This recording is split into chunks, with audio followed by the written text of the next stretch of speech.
So namaskar, Chris. Namaskar. So if you would like to introduce yourself a little bit, it would be Okay, nice. sure.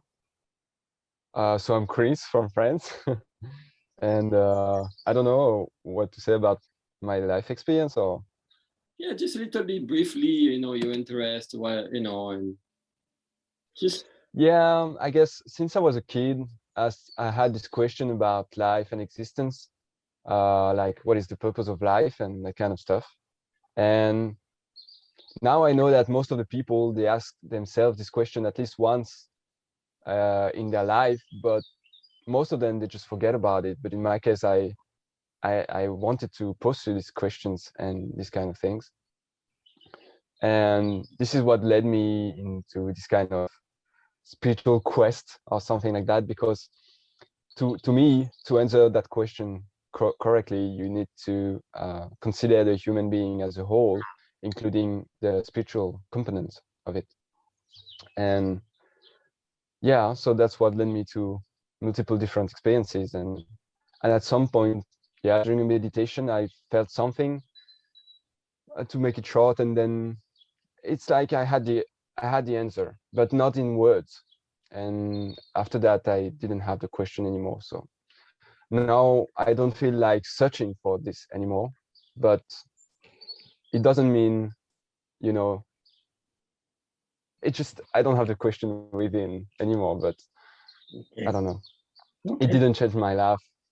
It's not like it changed my life drastically or anything, because of that. And I also have a strong interest in the Breathian phenomena. And so I experienced with that a lot, basically with food. It's a, to me, it's like a path with food. And in my experience, and also regarding what I observed with other people, it's like the strongest and most basic root of attachment to me. And once you get free from this one, the other one tends to fall naturally with it. So it's very interesting to get in a state of inner freedom to experience in that path, to me. So. Good. Thank you. So now we shall proceed with the questions, if you like. Yeah, sure. I'm ready. So this is, yeah, this is about satsang, and I don't know anything about satsang. So first of all, what is satsang? Satsang is sharing knowledge with a person, usually who has, they say in India, a bit more knowledge, and it's a gathering of people that are coming together, and then there's this sharing happening. Sat, it means true, and sang is sharing. So it's a sharing of truth. Okay. So this is from Indian tradition? Yes. Okay. And I know you've been studying a lot with Chinese tradition as well. So yes. Is this connected in any way with the Chinese tradition? Or? By the word, no, but that's why I don't necessarily say satsang. I say just ask a question, ask Dhaya Dorje, and then okay. Okay, because satsang is more defined to one tradition, but here we are creating the space for whoever wants to come forward and ask me a question, and then I can share. So satsang is just a word, but basically it's more like a principle of sharing truth and information. Yes. Right. Yes, with the gathering of people. Okay. With the gathering of people. Okay. Okay.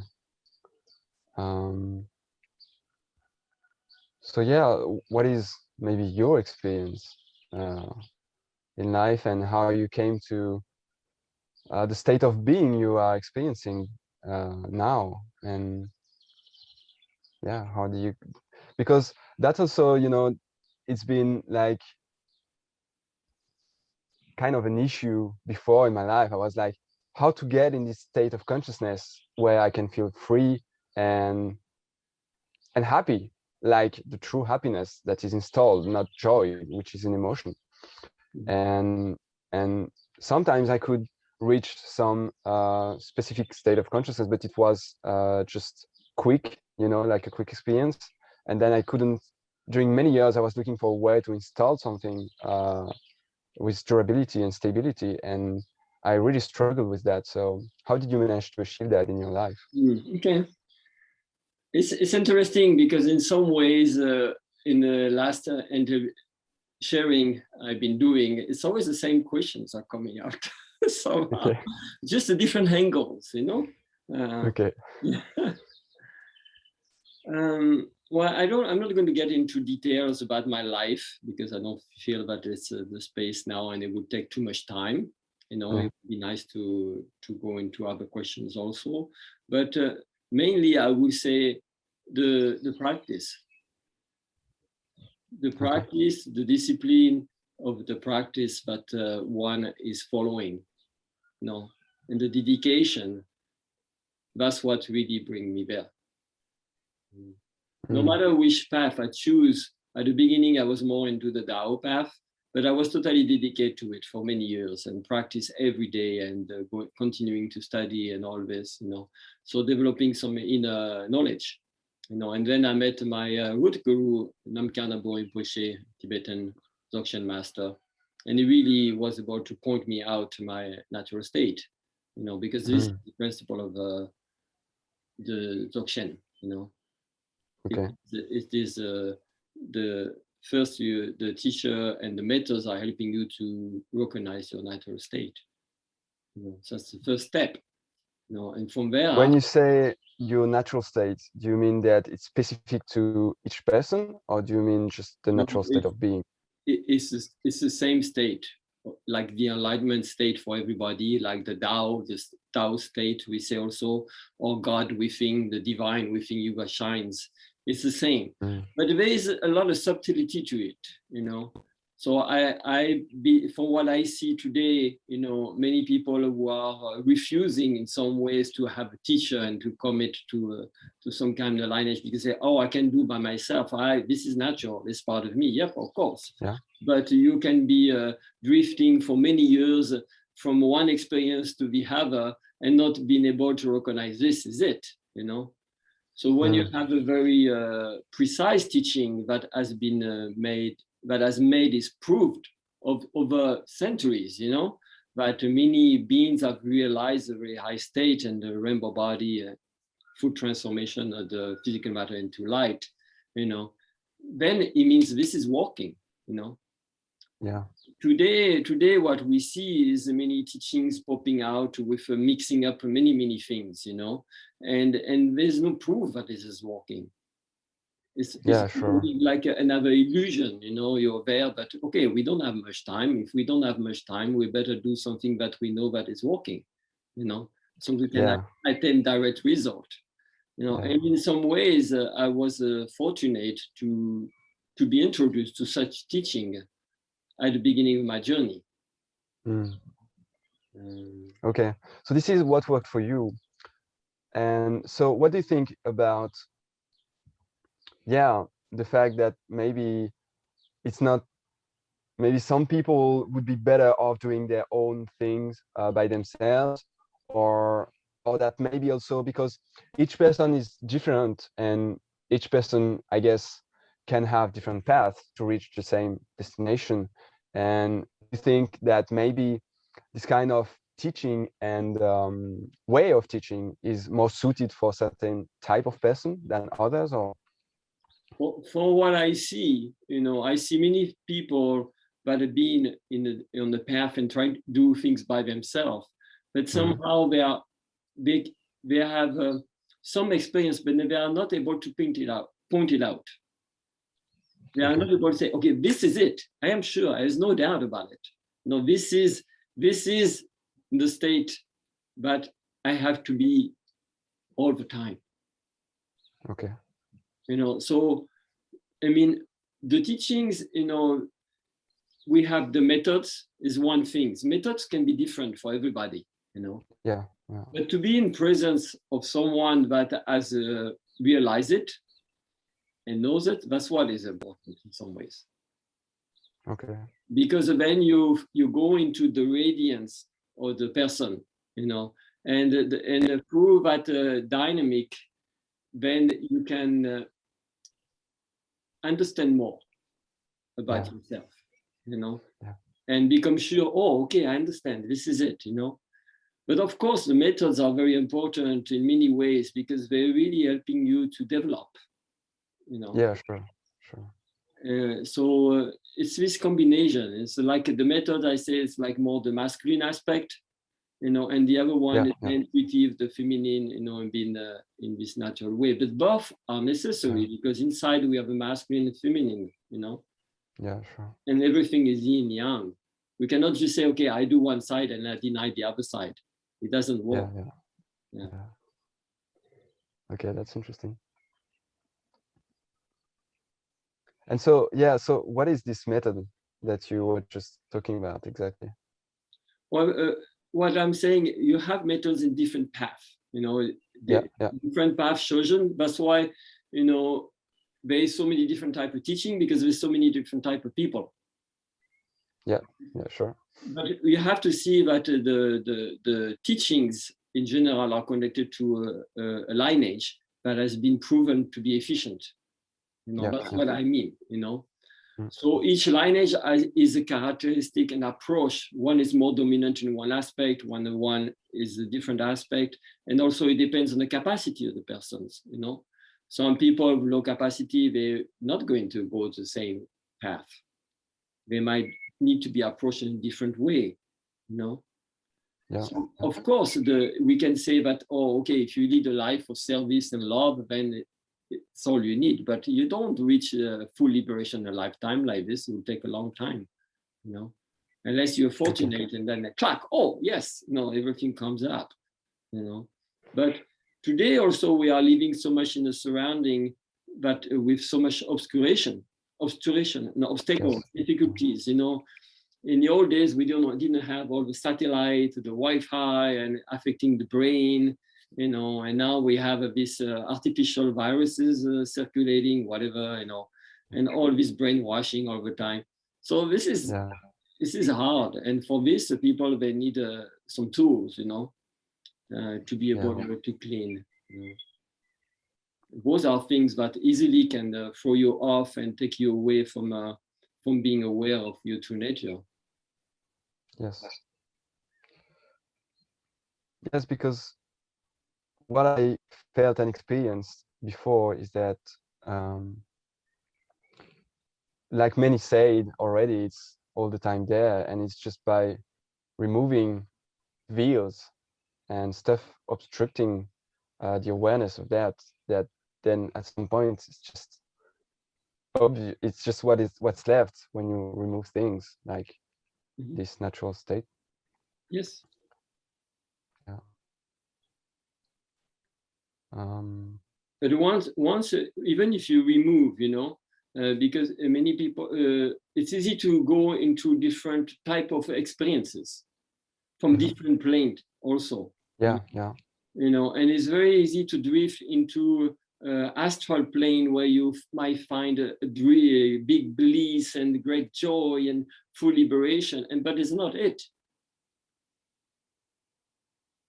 I mean, if you the point is to install it again, right? The point is to be able to find this true nature that is similar inside this astral plane or inside this body here on earth. It's not a question to reinstall. No matter what experience you have from whatever plane it is, the state is the same. It doesn't change. So there's no identification of whatever manifests.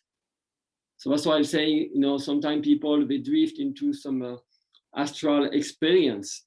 And you mean like astral traveling or stuff like that? Yeah, astral experience, yes, like in the subtle bodies, you know. And, okay. And then you are, well, full joy, you feel like you are enlightened, you know. Okay. But within that, you don't recognize the state. Yeah, I think I get it, because you're not in the body anymore, right? Not necessarily, but you can still recognize it even if you're not in the body because you are consciousness. Yes, but I mean, when you come back to the physical world, 3D world, then it's like it's kind of a bit further away, no? It's no. It's the same, you know, if you are in a dream, you know. Yes. Whatever dream it is, you know, and you cannot recognize the true nature within the dream. You are just cut into the movie, you know. Yeah. And there's no pure awareness of a clarity of you being. Yes. This presence, this presence that animate the dream. So it's the same in life, no matter what experience you have, you know. So as I think I get it. If you go in the astral planes, you have some experience of bliss, you think you are with immortals and all this, all kind of okay, I get it. Yeah. You know, and you think you are enlightened, but no, because maybe you are not in a state. You don't recognize your true nature. Yes, I get it. And that's what I felt with some people that told me like amazing experiences. Like some of them would call it enlightenment. That's an subject, by the way, because I was wondering, I have this two version of enlightenment, of what people would call enlightenment. And one of them would be like having the experience of the non-individuality anymore, like having this experience of be one with the one, like completely. And some people experience that apparently. And another version would be more like what you would describe, and is a lot more what I experienced during like a year or two in the past, and which is being in awareness with our true nature all the time.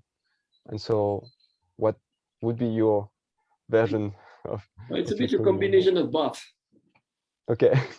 Actually, you know, because many times people, they speak, oh, you know, I am one, I am, you know, part of it, but they only see that within positive things. Yeah, it's more like they see it mentally, right? But it's not like a complete integration of the experience that they have is more positive, you know, and they create a space, you know, but it's not something that it is established in different aspects of life, you know. Like if you are suffering, if you are getting beaten, or if you are getting whatever it's happening, you know, the dark and the light is always there. Yeah. You know, so we cannot say, oh, as you spoke, the enlightenment state is only in the light. No. Oh no, I was not really. I didn't really want to say that. It's just people experiencing, but it was like not all the time thing. It was like a kind of a short experience, maybe 20 minutes, in which the consciousness is in a state where there's really no time anymore, and it's like going in this, I don't know, in this void where there's no separation at all anymore. That's what described me. That's why I say, but it's like a brief experience. Yes, that's why I say yes and no. It's a little bit both of them, the one you speak before and this one together. Okay. Because, you know, if you are also into the suffering, or something bad is happening, or some very terrible situation around you, this oneness is the same. This state, you know, like, so you are part of it the same way. You are one with all around. So it's not just because you go into this space, you know, that is really fantastic and you have bliss and all this, but you are going to define this is it, and it's only going to be like this.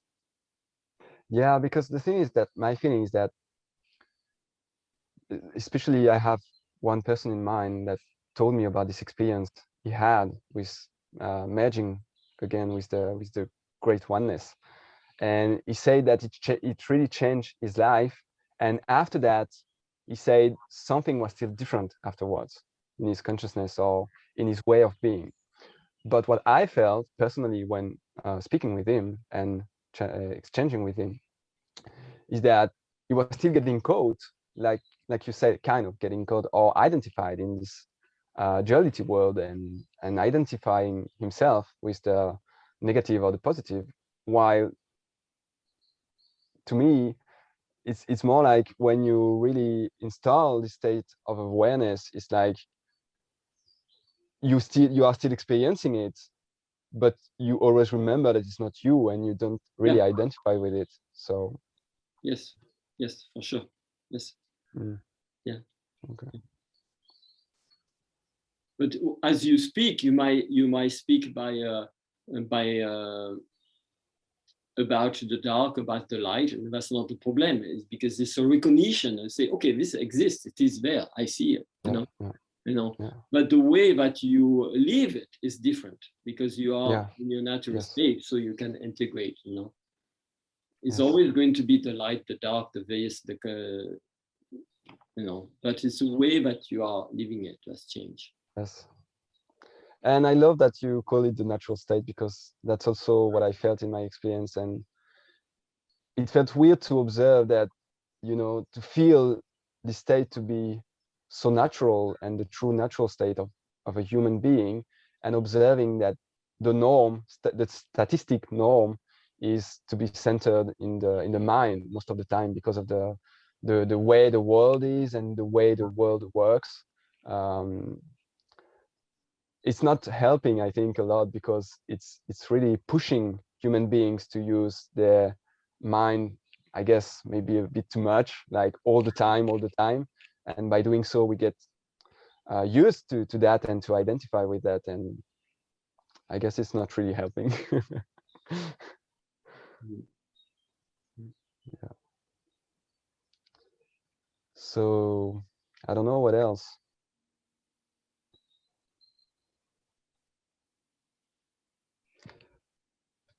What do you think you could advise for people to get closer to this state of being in their life, you know, especially regarding the person who has a work, maybe children, and they have to dedicate a lot of time to their work or children, and they have a lot of responsibilities. What do you think you could help them, or could be a good advice for those kind of people? Claudia asked me the same question yesterday. Okay. You know, so I just answer very shortly in a few words, you know, because it was already treated yesterday very, you know. I say, you know, first step, you know, and this is accessible for everyone, absolutely everyone. Doesn't matter if you are someone more evolved, less evolved, or low capacity, high capacity, you know. Be more transparent with yourself and truthful with yourself. Yeah. You know, and from that, then you start to shred all the veils, and by this truthfulness and the transparency with your being, you know, then slowly you can hear more your inner voice, you know, your intuition, and then after you allowed it to be.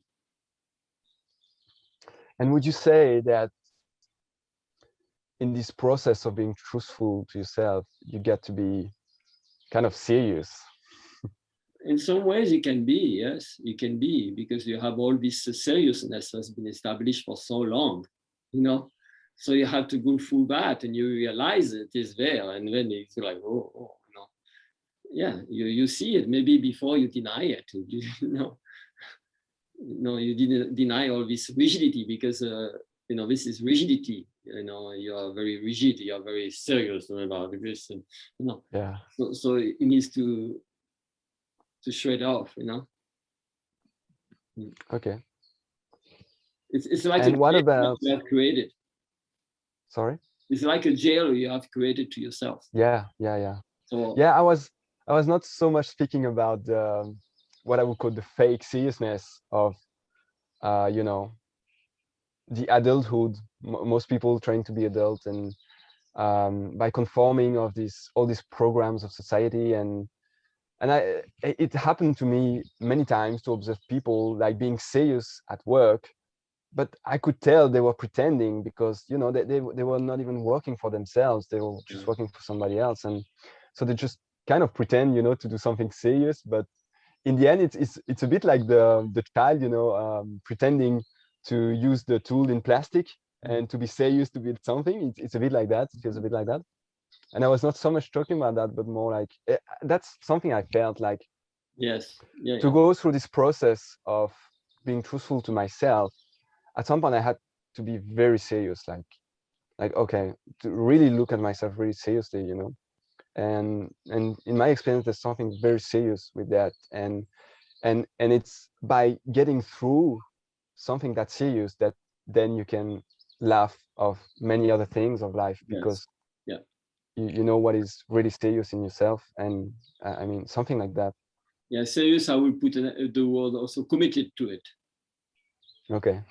You know, so like Yeah, you, yeah, you yeah, commit. yeah, You yeah, know, yeah. yeah. It's like a Dedicate. feeling You of commitment. dedicate. You commit. You know to. Yeah, Mm. yeah, right. And so you were mentioning before the notion of capacity or something like that, Mm-hmm. and it makes me think of this question, like, what's your point of view on souls, like, I mean, individual essence coming in a body? And my feeling is that, you know, different souls or individual essence bear something different, and Yes. it's like, yeah, it's like bearing basically, I would say, some kind of vibrations. And to me, coming back to, I don't know, it's like at some point, by kind of shredding, like you say, Mm-hmm. we become the purest, let's say, expression of what we bear as an individual essence. What's your, that's my kind of vision. What's yours on this subject? I don't really see your precise question, because I see many questions in what you said. So my question is, do you feel that different souls come, when they come in this life experience, let's say now, with different knowledge, let's say, already there, and because of that, some of them might have, for example, more, it's going to be more easy for them, for example, to reach, for example, this kind of state of consciousness, especially on their own, if they already have this knowledge inside of them, even if it's unconscious, rather than some people, maybe they have to go through the teaching because, I don't know, something like that.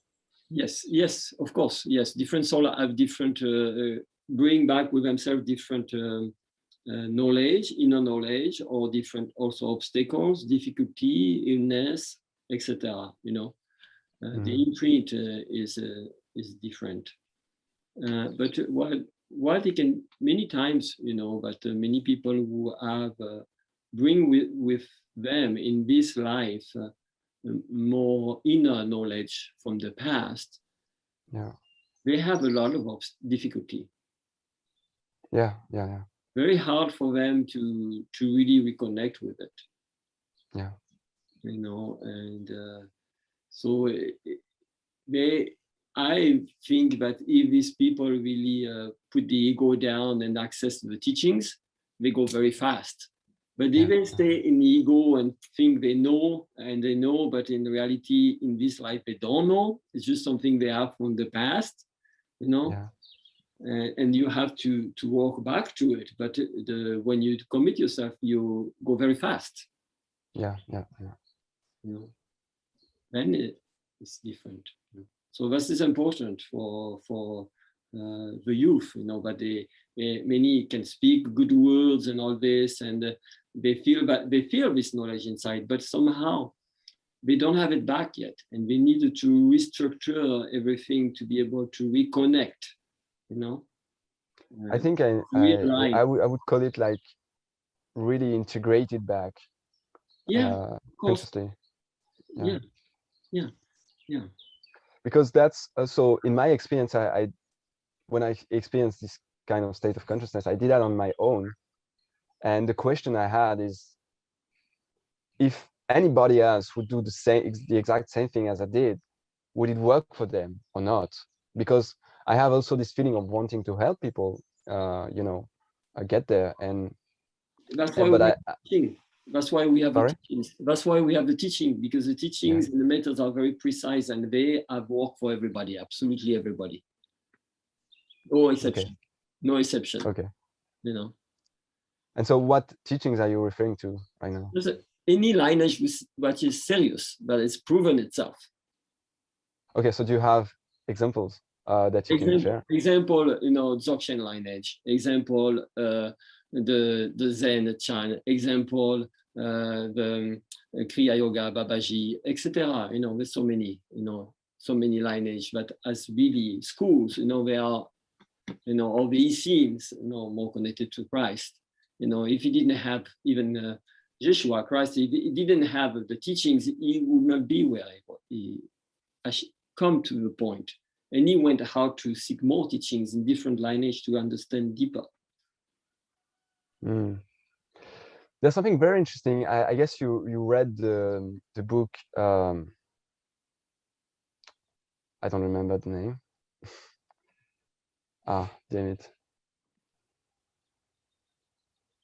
It's linked with the story of the Buddha, and there's this young guy that meets the Buddha later in the book. I don't know. It's a very famous book in the spiritual. Yeah. I'm not sure. Okay. But now we are coming to half an hour, so we're going to have to close for the recording. Huh? Okay. So thank you very much, Chris. And okay. Thank you. So if anyone would like to participate, please contact me. The space is open for everyone.